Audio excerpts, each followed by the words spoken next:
ఇదే కదా నీ కథ ముగింపులేనిదై సదా సాగదా నీ కంటి రెప్పలంచున మనస్సు నిండి పొంగిన ఓ నీటి బిందువే కదా నువ్వెతుకుతున్న సంపద ఒక్కొక్క జ్ఞాపకానికి 100 ఏళ్ల ఆయువుందిగా ఇంకెన్ని ముందు వేచనో అవన్నీ వెతుకుతూ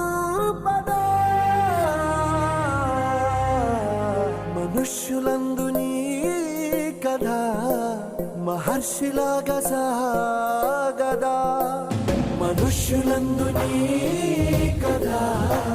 మహర్షిలాగా సాగదా ఏం చూపుతున్నారా లేదా